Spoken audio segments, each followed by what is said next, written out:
स्वागत है आप सभी का इस गुरुकुल में एक बार फिर से। ठीक है, तो आज हम लोग नंबर सिस्टम का क्लास का जो थ्योरेटिकल पोर्शन है उसको हम लोग आज कंप्लीट करेंगे। ठीक है, नंबर सिस्टम की ऑलरेडी 3-4 क्लासें हो चुकी है। ठीक है, अब एक और लास्ट क्लास बची है जिसमें कि हम सारे थ्योरी को कंप्लीट करेंगे। ठीक है, और जो लोग इस क्लास को वीडियो के माध्यम से यूट्यूब पे कर रहे होंगे कृपया इस चैनल को जरूर सब्सक्राइब कीजिएगा, वीडियो को लाइक कीजिएगा और अपने दोस्तों में शेयर कीजिएगा। ठीक है, ताकि उनको भी कुछ मदद मिल सके। मैं आपके लिए लगातार मेहनत कर रहा हूँ। ठीक है, मैं आपके लिए लगातार मेहनत कर रहा हूँ। आप अपनी मेहनत करने में पीछे ना हटे। ठीक है, आप अपनी मेहनत करने में पीछे ना हटे, सफलता आपको जरूर मिलेगी, सफलता आपको जरूर मिलेगी। तो आज हम लोग बात करेंगे कुछ सिद्धांतों की। ठीक है, कुछ सिद्धांतों की यानी कुछ थ्योरी की। तो हम लोग का जो बेसिक नंबर थ्योरी है,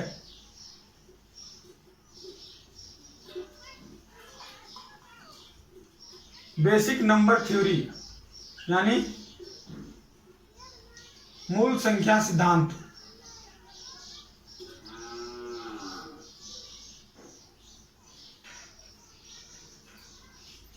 कुछ ऐसे भी सारे क्वेश्चन आते हैं, कुछ ऐसे भी क्वेश्चन पूछे जाते हैं जो सिद्धांतों पे आधारित होते हैं, यानी कि डायरेक्ट फॉर्मूला बेस्ड होता है। ठीक है, कुछ क्वेश्चन ऐसे आते हैं जो आपको डायरेक्ट सिद्धांतों पे आधारित होते हैं, यानी फॉर्मूला बेस्ड होते हैं। वो डायरेक्टली आपसे क्वेश्चन पूछा जाता है, फॉर्मूला बेस्ड क्वेश्चन। ठीक है, तो वैसे ही कुछ फार्मूले हैं। ठीक है, वैसे ही कुछ फार्मूले हम आपको लिखा रहे हैं, वैसे ही कुछ फार्मूले आपको हम बता रहे हैं।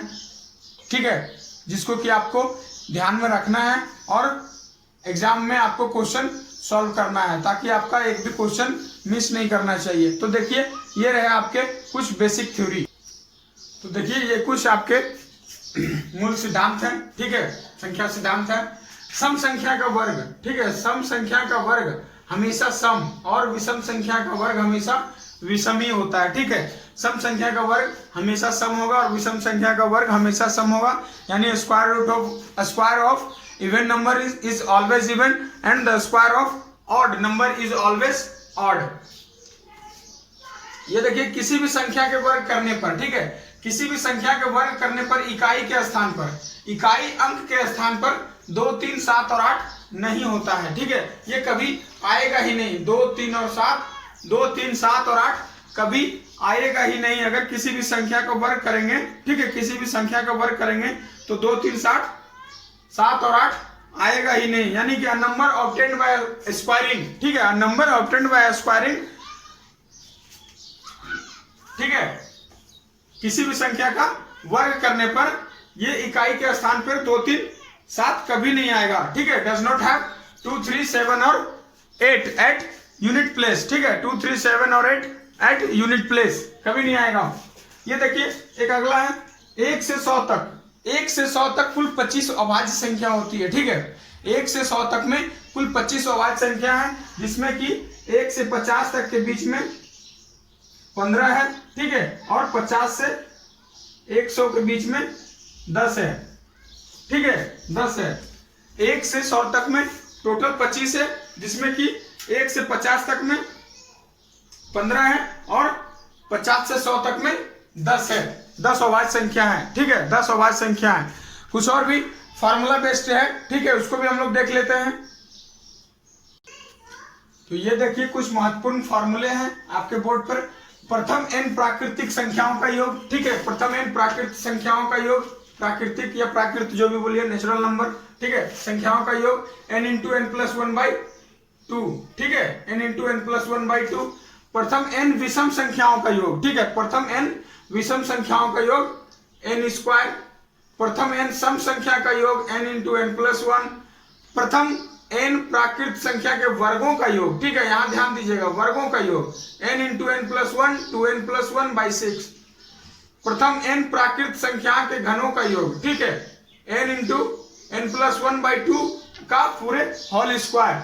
ठीक है, ये हुआ कुछ फार्मूले हैं। इस बेसिस पे डायरेक्टली क्वेश्चन आता है। क्वेश्चन आता है कभी कभी कि 1 से 10 तक के सभी संख्या के वर्गों का योग निकालिए। ठीक है, 1 से 10 तक के सभी संख्या के वर्गों का योग निकालिए तो क्या हो जाएगा? वर्गों का योग बराबर देखिए ये है n का बराबर क्या हो जाएगा? टोटल 10 संख्या हमारा जितना संख्या टोटल होगा वही n होगा, ठीक है। जितनी संख्या की बात करेगा वही हमारा n होगा।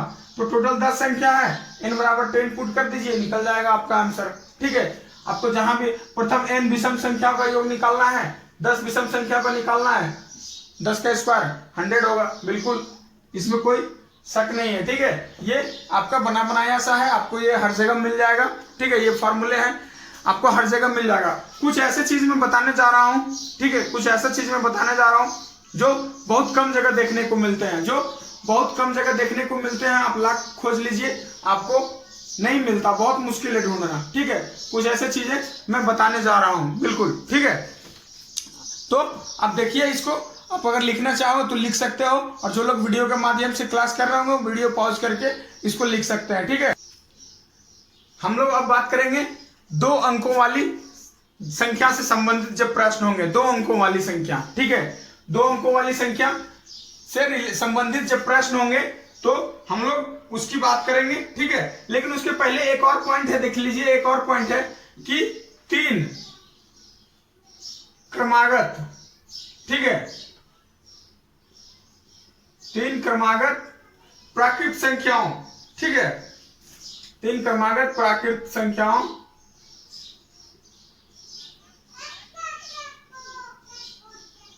संख्याओं का योग हमेशा 6 से विभाज्य होगी।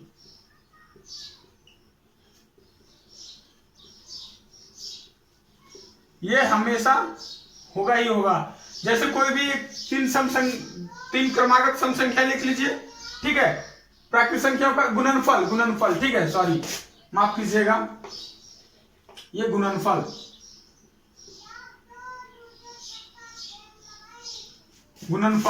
ठीक है, गुणनफल, हमने गलती से योग लिख दिया था। 3 क्रमागत प्राकृत संख्याओं कोई भी ले लीजिए, जैसे 4 ले लीजिए, 5 ले लीजिए, 6 ले लीजिए, इसको गुना कीजिए, इसका गुणनफल 4 पचे 20, 6 120, 6 से डिविजिबल है, 6 से विभाज्य है कि नहीं। कोई भी ले लीजिए, 7 ले लीजिए, 8 ले लीजिए, 9 ले लीजिए, कुछ भी ले लीजिए, ठीक है, कुछ भी ले लीजिए। ये कितना हो जाएगा, 504। देखिए 6 से डिविजिबल है क्या, 6 से डिविजिबल है, ये भी 6 से डिविजिबल है। तो कोई भी 3 क्रमागत संख्या, ठीक है, कोई भी 3 क्रमागत प्राकृत संख्या का गुणनफल जो होगा वो हमेशा 6 से विभाज्य होगा। एक और पॉइंट है, देख लीजिए, एक और पॉइंट है कि यदि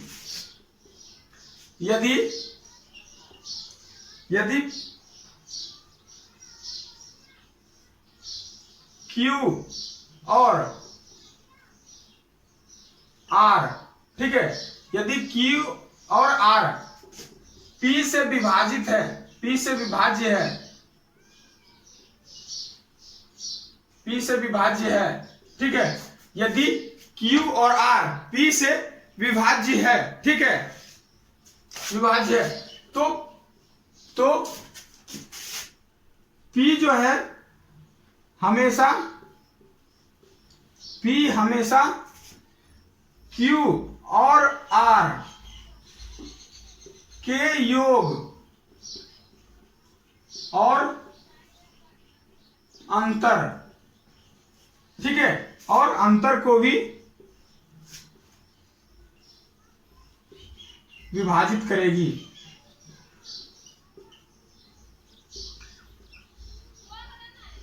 ठीक है, यदि Q और R P से विभाज्य है, ठीक है, if P divides Q and R, ठीक है, if P divides Q and R then P also divides their sum and difference also, ठीक है, P divides Q and R, ठीक है, sum of Q and R and difference of Q R also, ठीक है। यदि P से विभाज्य है Q और R तो Q और R का जो सम होगा वो भी P से विभाज्य होगा और Q और R का जो डिफरेंस होगा वो भी P से विभाज्य होगा, ठीक है। ये एक बहुत महत्वपूर्ण फॉर्मूला था। अब हम लोग चलिए 2 अंकों से संबंधित वाली प्रश्न पे हम लोग ध्यान देंगे कि 2 अंकों से संबंधित वाली जो प्रश्न होती है वो कैसे बने। तो देखिए 2 अंकों की संख्या कब बनेगी, जब उसमें एक इकाई अंक होगा और एक दहाई का अंक होगा, ठीक है। जब एक इकाई का अंक होगा और एक दहाई का अंक होगा, तो दहाई का जो अंक होता है उसमें क्या होता है, 10 से मल्टीप्लाइड होता है और ये 1 से मल्टीप्लाइड होता है। यानी कि कोई भी दो अंकों की संख्या है, मान लीजिए इकाई का अंक y है और दहाई का अंक x है, ठीक है, तो संख्या क्या हमारा बनेगा 10x प्लस y। जैसे मान लीजिए 21 है, 21, दो इकाई का अंक 1 है और दहाई का अंक 2 है, ठीक है, तो इसको हम लोग कैसे लिख सकते हैं, 2 गुना 10 प्लस 1, ये लिखेंगे। तो यही चीज यहाँ पे है, अगर संख्या का इकाई अंक y है और दहाई अंक x है, ठीक है, संख्या का इकाई अंक y है और दहाई का अंक x है, तो हमारा संख्या बनता है 10x प्लस y, ठीक है। दो अंकों से संबंधित वाली प्रश्न पे हम लोग ध्यान देने जा रहे हैं, ठीक है, इसलिए इसको आप ध्यान से देखिए।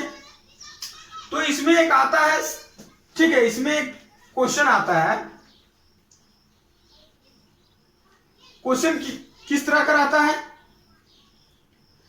कि दो अंकों से बनी एक संख्या, ठीक है, दो अंकों से बनी एक संख्या और उन अंकों को उलटने से प्राप्त संख्या का योग, ठीक है, उन अंकों को उलटने से प्राप्त संख्या का योग, यदि दो अंकों की संख्या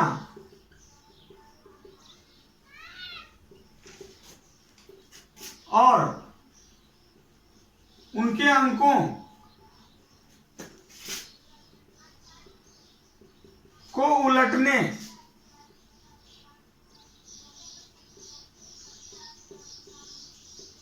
प्राप्त संख्या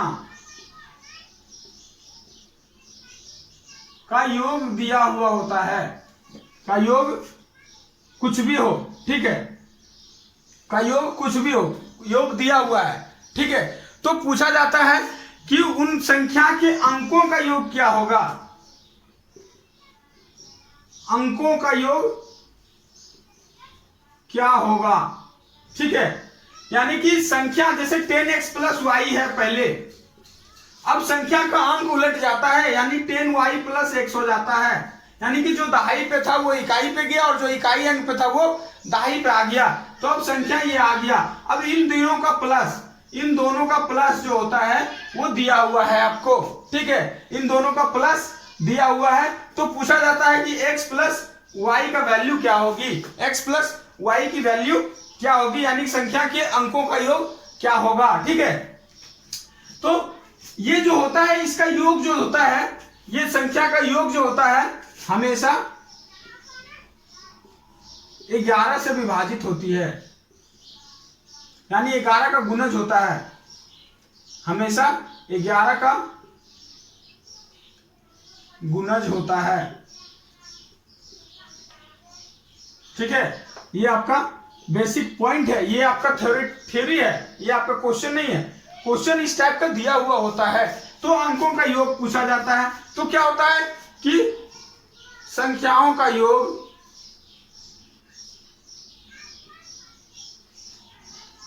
बटे 11, ठीक है, दो अंकों की कोई भी संख्या, आप इमेजिन कीजिए दो अंकों की कोई भी संख्या है, जैसे दो अंकों की एक संख्या मान लीजिए 43, ठीक है, 43।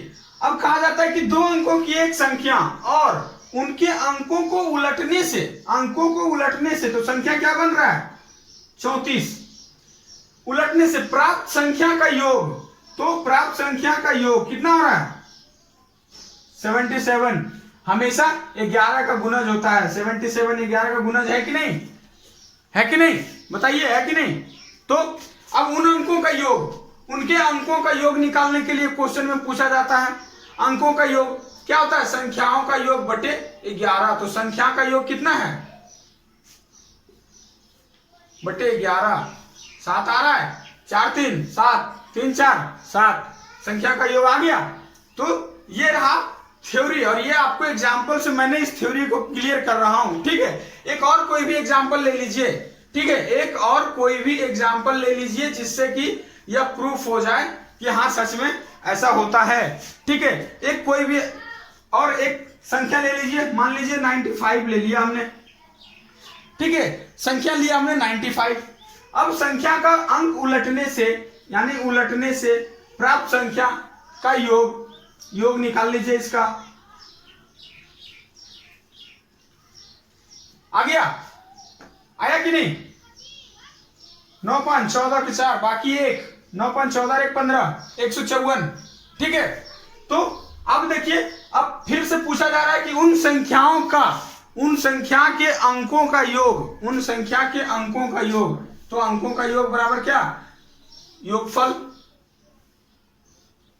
बटे 11 आ रहा है, योगफल बटे 11। इस कितना आ रहा है कैलकुलेशन करके? 14 आ रहा है। देखिए 9 5 14 होता है, 5 9 14 होता है ना? बिल्कुल होता है। ठीक है, तो अब इसके जस्ट उल्टा एक और क्वेश्चन आता है इसमें, नंबर टाइप 2 का। ठीक है, ये टाइप 1 हुआ। ठीक है, और टाइप 2 में क्या आता है? टाइप 2 में देखिए, यहीं से मैं बता रहा हूं कि 2 अंकों की एक संख्या और उनके अंकों को उलटने से प्राप्त संख्या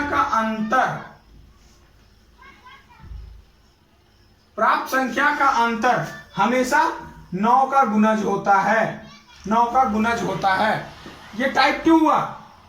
ठीक है, टाइप 2 है। टाइप 1 में यहां योग था और यहां 11 था, लेकिन जब अंतर की बात होगी तो 9 का गुणज होता है। तो अब अंकों का योग पूछा जाएगा। ठीक है, अंकों का अंतर अगर पूछा जा रहा है, उन दोनों संख्याओं के अंकों का अंतर क्या होगा? तो ये देखिए, संख्याओं का अंतर बटे 9। अब इसको भी चलिए हम लोग प्रूफ करते हैं। ठीक है, इसको भी हम लोग प्रूफ करते हैं कोई भी एग्जाम्पल लेकर के। तो एग्जाम्पल ले लीजिए, संख्या ले लीजिए 47। अब संख्या के अंकों को उलटने से प्राप्त संख्या क्या होता है? 74। अब इन दोनों का अंतर निकालिए, क्या आ रहा है?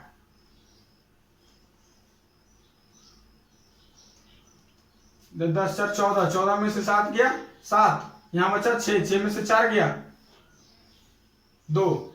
ऐसा आ रहा है क्या? ठीक है, आ रहा है ना? तो ये 27, देखिए ये 9 का गुणज है कि नहीं? 9 का गुणज है कि नहीं? बिल्कुल है। अब देखिए, संख्या के अंकों का अंतर, संख्याओं के अंकों बटे 9, 9 तिया 27। इनके संख्या का जो अंक है, इनका अंतर कितना है? 3 है कि नहीं? 3 है कि नहीं? बिल्कुल है। ठीक है, तो ये रहा हमारा टाइप 2। ठीक है, अब इसी में एक और भी आता है। ठीक है, 2-3 तरह का इसमें आता है, उसको भी हम लोग देख लेते। तो देखिए, एक इस तरह का क्वेश्चन पूछा जाता है कि यदि किसी संख्या को, ठीक है, यदि किसी संख्या को x बटे y भाग से गुना या भाग करने को कहा जाता है, लेकिन उसके जगह पे क्या होता है? वो भाग या गुना कर देता है।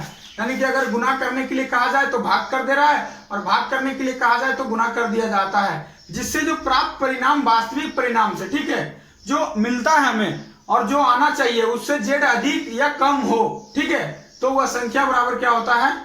x इंटू वाई बटे y square minus x square. ठीक है, जैसे कि अगर किसी बच्चे से ऐसा क्वेश्चन आता है कि किसी विद्यार्थी को किसी संख्या में, ठीक है, उस संख्या के 1/5वें भाग से गुना करने को कहा जाता है, लेकिन गलतीवश वो 1/5वें भाग से भाग कर देता है, तो प्राप्त परिणाम जो होता है वास्तविक परिणाम से 10 अधिक है, तो वह संख्या क्या होगी? ये इस टाइप का क्वेश्चन पूछा जाता है। तो उनके लिए हमारा ये बेस्ट शॉर्टकट ट्रिक है, आप इसको देख लीजिए एक बार। ठीक है, आप इसको एक बार देख लीजिए, और भी 1-2 ट्रिक है मैं उनको बता देता हूं, और आज का ये क्लास एंड करेंगे। तो ये देखिए, एक और टाइप का आता है इस टाइप का क्वेश्चन। 2 अंकों की संख्या के अंकों का योग, 2 अंकों की संख्या के अंकों का योग x है। जब अंकों के स्थान को पलट दिया जाता है तो परिणामी संख्या मूल संख्या से y अधिक है। ठीक है, परिणामी संख्या मूल संख्या से y अधिक है, तो मूल संख्या बराबर क्या होता है? मूल संख्या बराबर होता है 11x माइनस वाई बटे 2। अगर उस संख्या का इकाई अंक हमसे पूछे, उस संख्या का हमसे इकाई अंक पूछे तो 9x प्लस वाई बटे 18, और अगर दहाई अंक पूछे तो 9x माइनस वाई बटे 18। ठीक है, आप इस पे इकाई और दहाई में देखिए सिर्फ प्लस और माइनस का फर्क है, इसलिए इसमें कंफ्यूज नहीं कीजिएगा, ठीक है। लेट अस इसको, इस कॉन्सेप्ट को देखिए हम लोग एक क्वेश्चन के माध्यम से क्लियर करेंगे, ठीक है। Let us clear this concept with a question, okay. Suppose 2 अंकों की एक संख्या है, उसके अंकों का योग 7 है, अंकों का योग दिया हुआ है, अंकों का योग बराबर 7, ठीक है। अंकों का योग 7 दिया हुआ है, और जब संख्या का अंक को, ठीक है, अंकों का स्थान पलट दिया जाता है, अंकों का स्थान जो है पलट दिया जाता है, तो परिणामी संख्या मूल संख्या से 9 अधिक है, 9 अधिक है, ठीक है। तो मूल संख्या क्या होगा? तो मूल संख्या देखिए 11 इंटू एक्स क्या है? संख्या के अंकों का योग, अंकों का योग हमारे पास कितना है? 7 माइनस कितना अधिक है? y अधिक, तो y 9 अधिक बटे 2 कितना हो रहा है? 11 37 77 माइनस 9 बटे 2 कितना आ रहा है? 77 में से 9 गया, बताइए जल्दी, 77 में से 9 गया बटे 2 कितना आ रहा है? तो मूल संख्या क्या है? 34। देखिए इसके अंकों का योग 7 है, और अंक का जब पलट दिए तो परिणामी संख्या जो है मूल संख्या से कितना अधिक है? 9 अधिक है, बिल्कुल है, ठीक है। और इसको तो चेक कर लिए हम लोग, मूल संख्या वाला। इकाई का अंक चेक कर लेते हैं, एक दहाई का अंक आपको चेक करना है। तो इकाई का अंक देखिए 9 इंटू एक्स क्या था? एक्स देखिए योग था, तो योग हमारा 7 है, प्लस वाई यानी कि 9 अधिक था, तो 9 बटे 18। इकाई का अंक हम लोग निकाल रहे हैं, प्लस है, ठीक है। 9 सती 63 प्लस 7 बटे 18 कितना हो रहा है? देखिए ये कितना आ रहा है? ये 9 होगा। 63 और 9 कितना हो रहा है? 72/18, 18 चौक 72। देखिए इकाई का अंक 4 आ रहा है, इकाई का अंक देखिए मूल संख्या में 4 है, ठीक है। तो ये रहे हमारे नंबर सिस्टम यानी कि संख्या पद्धति के थ्योरी क्लास, यहीं पे समाप्त करते हैं। अब अगले क्लास में हम लोग क्वेश्चन से डायरेक्ट शुरू करेंगे। सीटेट के भी क्वेश्चन जो प्रीवियस ईयर क्वेश्चन होंगे उनको लेकर के हम आएंगे, या फिर और भी अगर दूसरे एग्जाम के नंबर सिस्टम से अगर क्वेश्चन पूछे हुए होंगे तो हम लोग उनको भी प्रैक्टिस करेंगे एक बार, ठीक है। Thank you. और जो लोग इस वीडियो को यूट्यूब पे देख रहे होंगे कृपया चैनल को जरूर लाइक कीजिएगा, सब्सक्राइब कीजिएगा चैनल को, और वीडियो को लाइक करके अपने दोस्तों में जरूर शेयर कीजिएगा, ठीक है। Thank you.